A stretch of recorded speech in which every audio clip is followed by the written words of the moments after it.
This time we're going all the way back to the 17th century. Ooh, exciting. Yeah, it's a philosophical showdown. I love it. So we're talking about Isaac Orobio de Castro. Okay. He was a Jewish doctor and philosopher, Interesting. and his opponent, Jan Bredenberg, who was a Christian philosopher, but very influenced by Spinoza. I see. And they went head-to-head in this book called Certamen Philosophicum, which means philosophical contest. So a real intellectual battle. Exactly. Very cool. And what makes this really interesting is that Orobio, as a Jewish scholar, brings this really unique perspective to this whole debate, because he's grappling with both Spinoza's very controversial philosophy and traditional Christian thought. So at the heart of it, what's the big question they're wrestling with? Well, it boils down to this: can reason and revealed religion actually coexist? Ah, the age-old question. Yeah, especially when you're talking about how did the universe begin. That's a big one. So to understand this debate, we need to set the stage a bit. Go back to the 17th century. And you've got Spinoza shaking things up with his philosophy. Right. And one of his most radical ideas was that God and nature are the same thing. He called this a single substance. And how was that received back then? Well, you can imagine it was seen as pretty dangerous stuff, like a slippery slope to atheism. Which is a big no-no. Huge deal back then, yeah. So for Spinoza, there is no separate God out there controlling everything. Right. He's saying everything that exists is part of this one substance, and that includes us. Wow. So that really challenges the traditional view of a creator God. Absolutely. And Orobio saw this as a serious threat. Okay. He accused Spinoza of basically disguising atheism with all this fancy philosophical reasoning. So like a wolf in sheep's clothing? Kinda, yeah. Yeah. Trying to lure people away from traditional beliefs. Now, on the other side, you have Bredenberg. Okay. And he was a Christian philosopher who was actually drawn to Spinoza's ideas. Interesting. And he tried to kind of reconcile them with his own Christian faith. So how did that work? Well, his writings are what sparked this whole debate, because he argues that all existence is necessary. Meaning, God didn't choose to create the universe. It just is.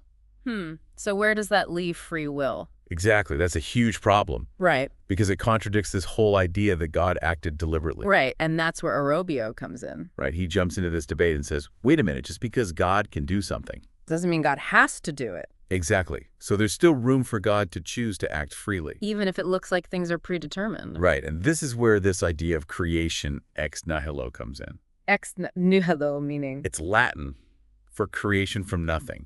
Okay. And both Spinoza and Bredenberg use this idea of an infinite distance between nothing and something. Okay.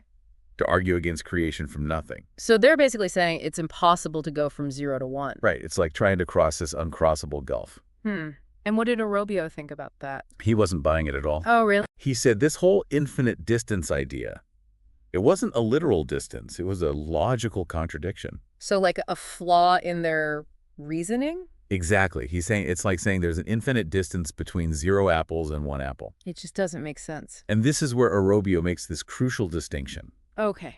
I'm listening. He separates God's essence, which is eternal and unchanging, from God's actions, which can be new and freely chosen. So God's being is eternal, but God's actions aren't set in stone. You got it. And that's how he allows for both an eternal God and the idea that God chose to create the universe. At a specific point in time. Right. This challenges Bredenberg's idea that God has to act in this totally predictable way. So we've got this back and forth between the single unchanging substance idea from Spinoza and Bredenberg. And Orobio's argument for a God who can act freely and create something out of nothing. Two very different ways of understanding God and the universe. And this is where things get even more heated as they dive into the very nature of substance. Because Spinoza is saying there can't be a separate God out there because there's only this one substance. Right, and that's where Orobio calls him out. Yeah, what does he say? He says Spinoza is mixing up categories. He's confusing these metaphysical concepts with the real physical world. So how does he explain that? He uses this analogy. He says just because there's a concept of man doesn't mean there's only one man in the world. I see. So just because humans share a common essence doesn't mean they're all the same person. And he's applying that same logic to God. Clever. So for Orobio, this whole single substance idea, it just doesn't hold up. It limits God's power way too much. Right. And it leads to some pretty strange conclusions about the world. Okay, so if God isn't just nature, then what about miracles? That's a great question and a perfect place to pause. And pick up next time. When we dive even deeper into this fascinating debate, welcome back to our deep dive. So before we get to miracles, Okay. I want to go back to this idea of God's essence versus God's actions. Yeah. Still trying to wrap my head around that. Well, it's a really key distinction for Orobio. Right. He's saying God's being is eternal and necessary. Yeah. But God's actions are not predetermined. He uses an analogy to help us understand this. Okay. He says, think about human beings. Okay. We have an essence, like our human nature. Yeah. But we also have free will. So we make choices. Exactly. Choices that aren't predetermined. So he's saying God's kind of like that. In a way, yes. He's saying even though God's essence is unchanging, God can still choose to act in new and surprising ways. That's how he explains creation. Exactly. He's suggesting that creation was a deliberate act of God's will, not just an automatic consequence of God's being. And this really goes against what Bredenberg and Spinoza were saying. Right. They believed that God, being a necessary being, had to act in a predictable way. But if God's actions are free, doesn't that mean they could be random? That's a great question, and it gets to the heart of divine providence. Divine providence being God's involvement in the world. Right. Orobio believed that God's actions are guided by wisdom and purpose, even though they're not predetermined. So there's a plan. Yeah, he saw evidence of this divine providence in the order and beauty of the natural world. So it's not like God's just rolling the dice and seeing what happens. No. For Orobio, there's a reason behind God's actions, even if we don't always get it. So God's freedom isn't chaotic. No, it's an expression of God's perfect nature, a nature that's both rational and purposeful. And that's a big difference between Orobio and Spinoza. Right, because Spinoza believed everything just operates according to these fixed natural laws. So where does that leave us today? I mean, these are 17th century ideas. Right. Do they still make sense in our modern world where science explains so much? Well, I think the tension between faith and reason, that's still a live wire today. Yeah, I mean, you've got science explaining how things work. But then you've got those big questions that science can't answer. Like, why are we here? Exactly. What's the purpose of it all? And I think Orobio gives us a framework for dealing with this tension. He's saying you can believe in both reason and revelation. Right. You can see the world through a scientific lens and a spiritual lens. It's interesting to think about Orobio's own life. Right. He was a Jewish scholar living in a time of persecution. Yeah, a lot of hardship. So this idea of divine providence, a God who protects and guides. That must have been really powerful for him. Yeah, it makes you realize that these philosophical debates, they're not just abstract ideas. No, they're shaped by people's real-life experiences. They have consequences for how we live and understand our place in the universe. And that's what makes them so fascinating to study. So what's next? I know we still need to tackle miracles. That's right. And Orobio had some pretty strong words about Spinoza's rejection of miracles. I'm ready. Let's dive in. Okay. Let's talk miracle. I know Spinoza wasn't a fan, but what was it about his rejection of miracles that really bothered Orobio? Well, for Orobio, it came down to this idea of God's active presence in the world. Spinoza basically dismissed miracles, and Orobio saw that as a direct contradiction of Scripture. So it challenged the whole foundation of his belief.